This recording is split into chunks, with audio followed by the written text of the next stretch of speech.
வணக்கம். மேற்குறி செய்திகள். புதுச்சேரியில் 8 மற்றும் 9ஆம் வகுப்பு அரசு பள்ளி மாணவர்களுக்கு இலவச லேப்டாப் வழங்குவதற்காக ஆலோசித்து வருவதாக முதல்வர் ரங்கசாமி கூறியுள்ளார். புதுச்சேரி இந்திரா நகரில் அமைந்துள்ள இந்திரா காந்தி அரசு மேல்நிலைப் பள்ளியில் ஆசிரியர் நாள் விழா கொண்டாடப்பட்டது. பள்ளி தலைமை ஆசிரியர் தலைமையில் நடந்த இந்த விழாவில் அரசு கொறடா ஏகேடி ஆறுமுகம் முன்னிலை வகிக்க சிறப்பு விருந்தினராக முதலமைச்சர் ரங்கசாமி கலந்து கொண்டு பல்வேறு போட்டிகளில் வெற்றி பெற்ற மாணவ மாணவிகளுக்கு பரிசுகளை வழங்கி பாராட்டினார். தொடர்ந்து விழாவில் பேசிய முதல்வர், பொதுத் தேர்வில் இந்திரா காந்தி அரசு மேல்நிலைப்பள்ளி மாணவர்கள் 90% தேர்ச்சி பெற்றுள்ளனர். இதற்கு ஆசிரியர்கள்தான் காரணம் என்றார். மேலும் மாணவர்களுக்கு படிப்பதை தவிர வேறு எந்த சிந்தனையும் வரக்கூடாது என்றும், அரசு பள்ளி மாணவர்களுக்கான அனைத்து வசதிகளையும் அரசு செய்து வருகிறது என்றும், இதற்காகத்தான் கல்வித்துறைக்கு மட்டும் அதிக நிதி ஒதுக்கப்படுகிறது என்றும் தெரிவித்தார். +1, +2 மாணவர்களுக்கு இலவச லேப்டாப் வழங்கியது போன்று 8 மற்றும் 9ஆம் வகுப்பு மாணவர்களுக்கு இலவச லேப்டாப் வழங்க ஆலோசித்து வருவதாகவும் முதல்வர் ரங்கசாமி தெரிவித்தார். முன்னதாக மாணவ மாணவிகளின் கலை நிகழ்வுகள் நடைபெற்றது. இதில் பள்ளி ஆசிரியர்கள், மாணவ மாணவிகள் என திரளானோர் கலந்து கொண்டனர். கலிதத்தால்குப்பம் கலைஞர் கருணாநிதி அரசு மேல்நிலைப் பள்ளியில் நடைபெற்ற அறிவியல் கண்காட்சியை சட்டமன்ற உறுப்பினர் அங்காளன் கலந்து கொண்டு துவக்கி வைத்தார்.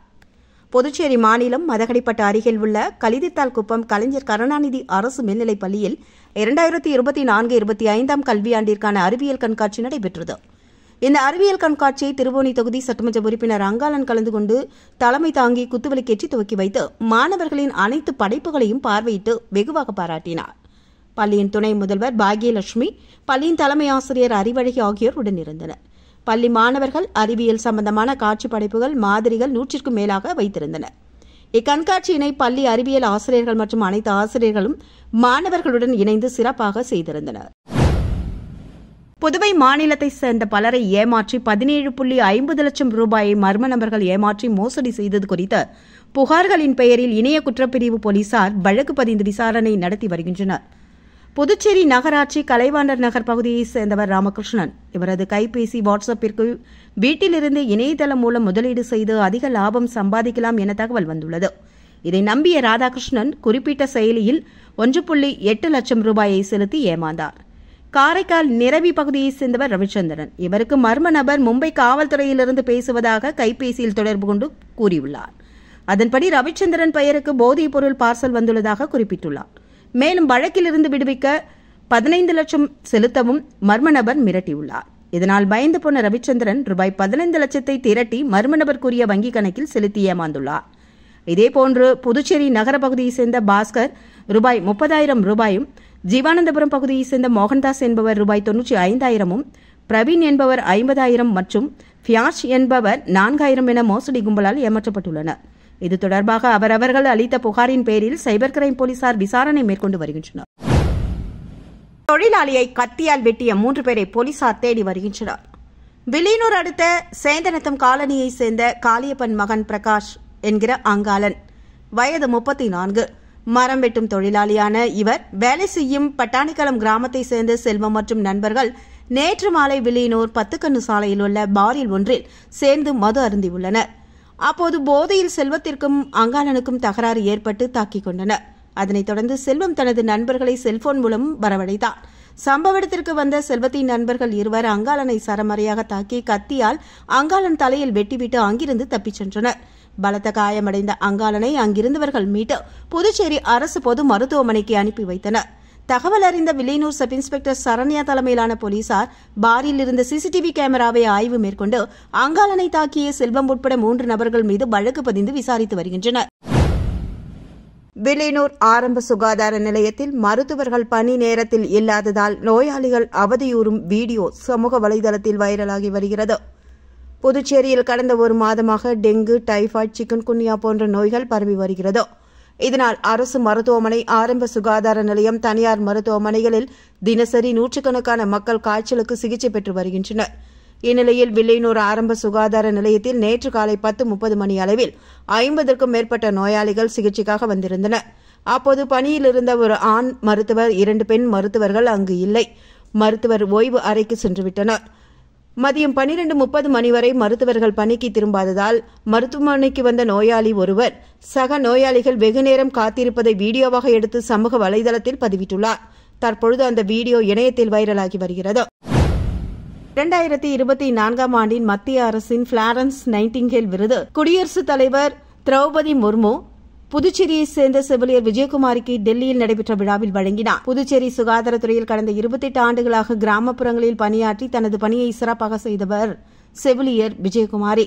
இவர் ரத்த தானம், கண் தானம், விழிப்புணர்வு, கர்ப்பிணிகள் மற்றும் பிரசவித்த தாய்மார்களுக்கு தேவையான விழிப்புணர்வு உட்பட பல்வேறு சேவைகளில் தங்களது பங்களிப்பை சிறப்பாக செய்தவர். மேலும் கொரோனா காலகட்டத்தில் சுமார் 275 கொரோனாவால் பாதிக்கப்பட்டவர்கள் இவர் பார்வையிலிருந்து மீட்டெடுக்கப்பட்டனர். இத்தகைய சேவையை அங்கீகரிக்கும் வகையில் 2024 ஆண்டின் மத்திய அரசின் பிளாரன்ஸ் நைட்டிங்கேல் விருது இந்திய திருநாட்டின் குடியரசுத் தலைவர் திருமதி திரௌபதி முர்மு அவர்களின் திருக்கரங்களால் செவிலியர் விஜயகுமாரி அவர்களுக்கு டெல்லியில் நடைபெற்ற விழாவில் வழங்கப்பட்டது. செவிலியர் விஜயகுமாரி அவர்களை முதலியார்பேட்டை பாஜக தொகுதி பொறுப்பாளர் சமூக சேவகர் சத்யராஜ் நேரில் சந்தித்து மணிமாலை மற்றும் சால்வை அணிவித்து வணங்கி வாழ்த்து தெரிவித்தார். இதில் ஆறுமுகம், மீனாட்சி சுந்தரம் மற்றும் இளைஞர்கள் உடன் சென்றனர். உள்ளாட்சி தேர்தலை நடத்தாத மத்திய அரசு, மாநில அரசை கண்டித்து புதுச்சேரி மக்கள் முன்னேற்றக் கழகத்தின் சார்பில் கண்டன ஆர்ப்பாட்டம் நடைபெற்றது. புதுச்சேரியில் உள்ளாட்சி தேர்தலை நடத்தாத மத்திய அரசு, மாநில அரசை கண்டித்து புதுச்சேரி மக்கள் முன்னேற்றக் கழகத்தின் சார்பில் தொடர் போராட்டம் நடத்தப்பட்டு வருகிறது. அதன் ஒரு பகுதியாக நெட்டப்பாக்கம் பகுதியில் நேற்று தொடர் போராட்டம் நடத்தப்பட்டது. போராட்டத்திற்கு ஆதிதிராவிடர் நலன் அணி மாநில தலைவர் ரஞ்சித்குமார் தலைமை தாங்க, செயலாளர் பரந்தாமன் வரவேற்க, கழக சேர்மன் ஆரில் வெங்கட்ராமன் முன்னிலை வகிக்க, மாநில பொதுச் செயலாளர் ராஜன் நோக்க உரையாற்றினார். மாநில தலைவர் ராமதாஸ் போராட்டத்தை துவக்கி வைத்து உள்ளாட்சி தேர்தல் நடத்தப்படாமல் இருப்பதால் ஏற்படும் பாதிப்புகள் குறித்து உரை நிகழ்த்தினார். முன்னாள் பஞ்சாயத்து தலைவர் ஜெகநாதன் கண்டன உரை நிகழ்த்திய இந்த போராட்டத்தில் ராஜேந்திரன், ஜெயப்பிரியா, கோகுல், மாநில செயலாளர்கள் மோகனசுந்தரம், சிவகுமார், மாநில இணை செயலாளர் இளங்கோவன் உட்பட பலர் கலந்து கொண்டனர். புதுச்சேரியில் மாவட்ட ஆட்சியர் தலைமையில் ஆதார் குறை தீர்க்கும் முகாம் குறித்த ஆலோசனைக் கூட்டத்தில் பல்வேறு துறைகளை சார்ந்த அதிகாரிகள் கலந்து கொண்டனர். புதுச்சேரி மாவட்ட ஆதார் கண்காணிப்பு குழுவின் 3வது கூட்டம் மாவட்ட ஆட்சியர் குலோத்துங்கன் தலைமையில் அவரது அலுவலகத்தில் நடைபெற்றது. புதுச்சேரி மாவட்டத்தில் ஆதார் சேர்க்கைக்கான நிலவரம் குறித்தும், ஆதார் இணைக்கப்பட்ட பிறந்த பதிவு வழங்குதல், பள்ளிகளில் மாணவர்களுக்கு ஆதார் பயோமெட்ரிக் புதுப்பித்தல் மற்றும் சிறப்பு ஆதார் குறை தீர்க்கும் முகாம் நடத்துவது குறித்து இந்த கூட்டத்தில் விவாதிக்கப்பட்டது. மேலும் கூட்டத்தில் சப் கலெக்டர் சோமசேகர் அப்பாராவ் கொட்டாரு, திட்டம் மற்றும் ஆராய்ச்சித்துறை இயக்குநர் ஷீலா, மகளிர் மற்றும் குழந்தைகள் மேம்பாட்டுத்துறை இயக்குநர் முத்துமீனா, உள்ளாட்சித்துறை துணை இயக்குநர் சவுந்தரராஜன் ஆகியோர் கலந்து கொண்டனர். சங்காலயா மோட்டார் சார்பில் மகேந்திரா தார் ராக்ஸ் வாகன அறிமுக விழாவை முதல்வர் ரங்கசாமி கலந்து கொண்டு துவக்கி வைத்தார். புதுச்சேரி கடற்கரை சாலையில் நடந்த இவ்விழாவில் சங்காலயா மோட்டார்ஸ் நிர்வாக இயக்குநர் துரைராஜ் வரவேற்க, இயக்குநர் கோமதி துரைராஜ் குத்துவிளக்கேற்றி துவக்கி வைக்க, முதல்வர் ரங்கசாமி மகேந்திரா தார் ராக்ஸ் வாகனத்தை அறிமுகம் செய்து வைத்தார். அமைச்சர் லட்சுமி நாராயணன், எதிர்க்கட்சித் தலைவர் சிவா, எம்எல்ஏக்கள் செந்தில்குமார், சிவசங்கரன், போக்குவரத்துத்துறை ஆணையர் சிவக்குமார், பேருந்து உரிமையாளர் சங்க செயலாளர் சதீஷ்குமார், நடிகை ஐஸ்வர்யா தத்தா உள்ளிட்டோர் கலந்து கொண்டனர். பல்வேறு சிறப்பு அம்சங்களுடன் 7 வண்ணங்களில் கிடைக்கும் தார் ராக்ஸ் வாகனத்தின் ஆரம்ப விலை 12.99 லட்சம் ரூபாய் என தெரிவிக்கப்பட்டுள்ளது. மரக்காணம் அருகே 30 ஆண்டுகளுக்கு பிறகு 10 ஏக்கர் பரப்பிலான ஏரி ஆக்கிரமிப்பு அகற்றப்பட்ட சம்பவம் பரபரப்பை ஏற்படுத்தியுள்ளது. விழுப்புரம் மாவட்டம் மரக்காணம் அடுத்த கந்தாடு கிராமத்தில் 35 ஏக்கர் பரப்பளவில் புது ஏரி ஒன்று அமைந்துள்ளது. இந்த ஏரியில் கடந்த 30 ஆண்டுகளாக அதே கிராம பகுதியைச் சேர்ந்த 21 நபர்கள் 10 ஏக்கர் பரப்பளவிலான ஏரி பகுதியை ஆக்கிரமிப்பு செய்திருந்தனர். இதனை அகற்ற வேண்டுமென பல்வேறு மனுக்கள் வரப்பெற்றதை அடுத்து மரக்காணம் வட்டாட்சியர் பாலமுருகன் தலைமையிலான வருவாய்த்துறையினர் இன்று கனரக இயந்திரங்கள் மூலம் ஆக்கிரமிப்பை அகற்றினர். இந்த ஆக்கிரமிப்பை அகற்றும் பணியின் போது பிரச்சினைகள் ஏற்படாமல் இருக்க மரக்காணம் காவல் நிலைய ஆய்வாளர் பாபு தலைமையில் 20க்கும் மேற்பட்ட போலீசார் பாதுகாப்பு பணியில் ஈடுபடுத்தப்பட்டிருந்தனர். பொதுமக்களின் நீண்ட நாள் கோரிக்கை நிறைவேற்றப்பட்டதால் அப்பகுதி பொதுமக்கள் மிகுந்த மகிழ்ச்சி அடைந்துள்ளனர். மேலும் கந்தாடு ஏரியை முழுமையாக பராமரிப்பு செய்து பாதுகாக்க வேண்டும் என்று அப்பகுதி மக்கள் கோரிக்கை விடுத்துள்ளனர். திருப்பட்டினத்தில் வரவுள்ள ரெஸ்டோ பாருக்கு எதிர்ப்பு தெரிவித்து 300க்கும் மேற்பட்டோர் கண்டன பேரணியாக சென்ற ஆர்ப்பாட்டத்தில் ஈடுபட்டனர். காரைக்கால் மாவட்டம் திருப்பட்டினம் மலையான் திருப்பகுதியில் புதிதாக தங்கும் வசதியுடன் கூடிய ரெஸ்டோ பாருக்கு அனுமதி அளிக்கப்பட்டுள்ள நிலையில் அதற்கு எதிர்ப்பு தெரிவித்து மாநில அரசையும் மாவட்ட நிர்வாகத்தையும் கண்டித்து மார்க்சிஸ்ட் கம்யூனிஸ்ட் கட்சி மற்றும் மனிதநேய மக்கள் கட்சியினர் கண்டன பேரணி ஆர்ப்பாட்டத்தில் ஈடுபட்டனர். திருப்பட்டினம் பெரிய பள்ளிவாசல் அருகே துவங்கிய இந்த பேரணியில் பெண்கள் உட்பட 300க்கும் மேற்பட்டோர் கலந்து கொண்டு மாநில அரசு மற்றும் மாவட்ட நிர்வாகத்தை கண்டித்து கண்டன முழக்கங்களை எழுப்பியவாறு ஆர்ப்பாட்டத்தில் ஈடுபட்டனர். மக்கள் நெரிசல் அதிகமுள்ள பகுதி என்பதாலும் போக்குவரத்து நிறுத்தம் அருகில் இருப்பதாலும் 100 மீட்டருக்கு உள்ளாக கோவில் இருப்பதாலும் இந்த பகுதியில் தங்கும் விடுதியுடன் கூடிய மதுபான கடை அமைக்க அனுமதி வழங்கக்கூடாது என்று மாவட்ட நிர்வாகத்திற்கு கோரிக்கை விடுத்துள்ளனர்.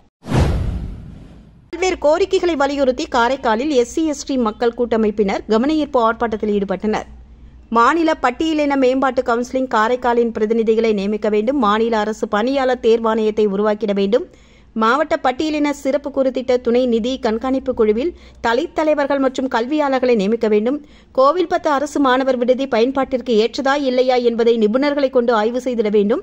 மாணவர்களின் கல்வி நலன் காத்திட 6 முதல் 12ஆம் வகுப்பு வரை மாலை நேர சிறப்பு வகுப்புகளை அரசு சார்பில் நடத்திட வேண்டும் உட்பட பல்வேறு கோரிக்கைகளை வலியுறுத்தி காரைக்கால் மாவட்ட SC/ST மக்கள் நல கூட்டமைப்பினர் சார்பில் கவன ஈர்ப்பு ஆர்ப்பாட்டம் காரைக்கால் புதிய பேருந்து நிலையம் அருகே நடைபெற்றது. கூட்டமைப்பின் தலைவர் காமராஜ் தலைமையில் நடைபெற்ற இந்த ஆர்ப்பாட்டத்தில் பல்வேறு அமைப்புகளை சேர்ந்த 100க்கும் மேற்பட்டோர் கலந்து கொண்டு மாநில அரசை கண்டித்து கண்டன முழக்கங்களை எழுப்பி ஈடுபட்டனர்.